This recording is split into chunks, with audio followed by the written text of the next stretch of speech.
Turkey has been through a lot of difficult times. This is one of the most traumatized countries.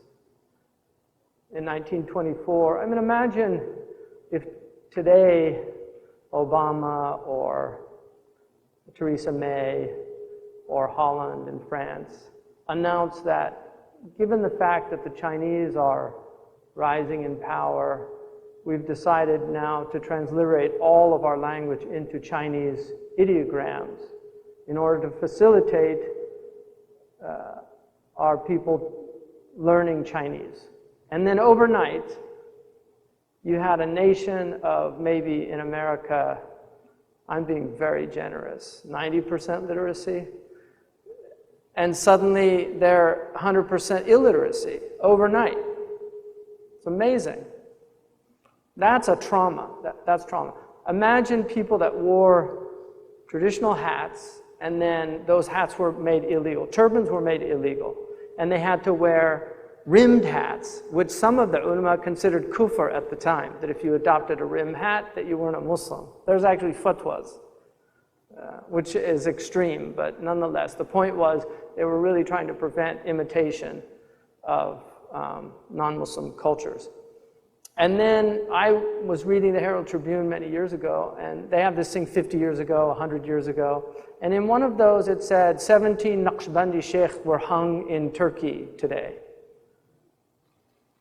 Just like that, because they wanted to eliminate the zawiyas or the khanaqas. They wanted to eliminate anything that they considered superstitious. Religion was superstitious, and especially Sufism. So it had that trauma, and then it had the trauma of just a radical type of secularism that is akin, even more extreme than the secularism of France, which they call laicism.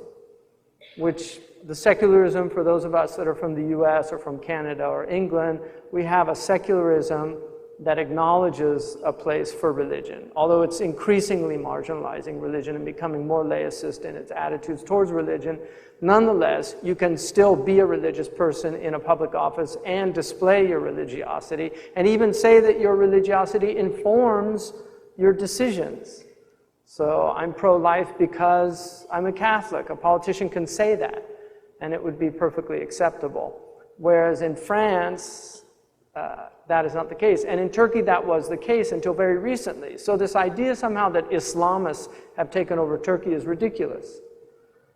These are not Islamists. They're Muslims who want to see a secular state that is not laicist, but allows for devotional practice, not just of the population, but also in the public space, so that a woman can be a member of parliament and wear the hijab if she so fits. Nobody is calling for the implementation of hudud punishments. Nobody's calling for the persecution of heretics or sects. There's 12 million Alawis in Turkey. Nobody's calling for the removal or the forced conversion of those people. And so the argument is, well, they're not calling for it yet, but this is a slippery slope. Well, you can, slippery slope arguments, these are logical fallacies, because you can make that about anything. There's no evidence that we have. And the idea that people would get angry that people break their fast publicly in Ramadan, that are Turkish and Muslim, that's understandable just for any people that take religion seriously and see religion being publicly neglected. But that's actually not from the Sunnah, because the Sunnah is to think, oh, that person must be sick, or they don't assume that they're simply breaking it. But the decorum of Muslim culture traditionally was, if you were breaking your fast, you did not do so in public, just as a type of courtesy to the other members of society. And this is where the pre-modern and the modern world are very different, because the pre-modern world has a more collectivist attitude. It sees community as more important than the individual.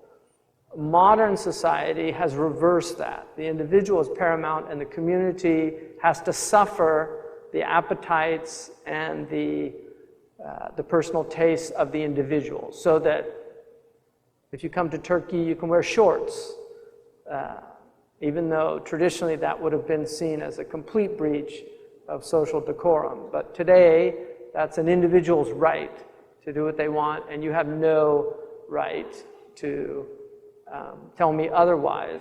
The same now we have to suffer in the 1960s and 70s when the feminists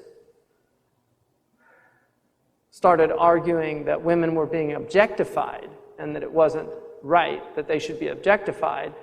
Advertisers, instead of saying, that's a good point, let's stop objectifying sexually women, they said, you're right, it's unfair. So now we have to suffer naked men as well as naked women on the billboards. So it's equal opportunity exploitation. So this is a reality. We're happy that the coup was unsuccessful. I was asked to talk over the telephone to Konya. They had a big rally there. And I just said to him that democracy is majority rule. There's always going to be disgruntled people. If you were in England, maybe you didn't want Brexit, but the majority voted it in, and so you have to suffer the tyranny of the majority, because that's what a democracy is. It's tyranny of a majority. And so the way to deal with that is to wait for the election cycle to run itself out, and then you try to get your person elected or your party elected. That's the way it works. But nobody's going to be happy all the time. It's just not going to happen in dunya. So we're happy that they succeeded in keeping their government. But these are fragile things. Governments are fragile things. Syrians know that, Iraqis know that, Libyans know that, Yemenis know that, Chechens know that, the Lebanese who remember the civil war that lasted over 10 years know that things break down, and they're horrible when they break down.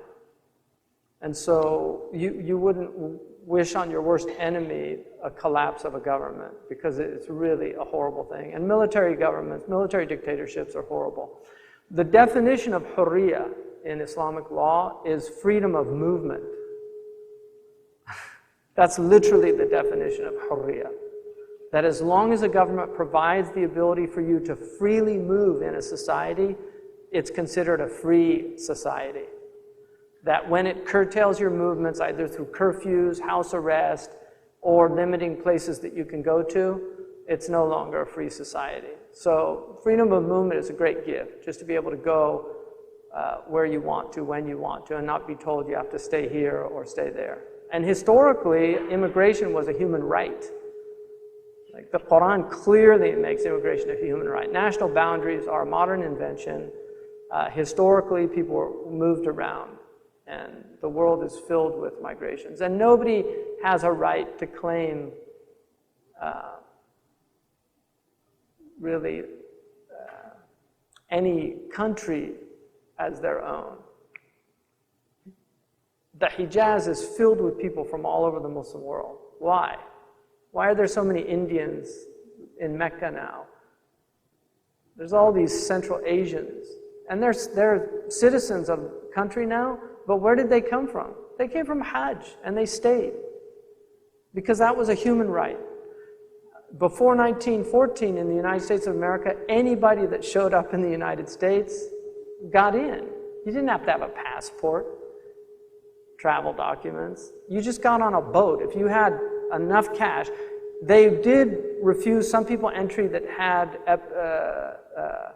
for epidemiological concerns. If they had tuberculosis, things like that, they'd actually have health inspectors, and they would inspect them. And if they thought they had a disease that could spread amongst the population, then they considered it a public health issue, and they did not let them in, or they quarantined them. But people just came in, and that's why there's so many immigrants in America. And this is the irony of anti-immigrant movements. Anyway, so here we are in Turkey.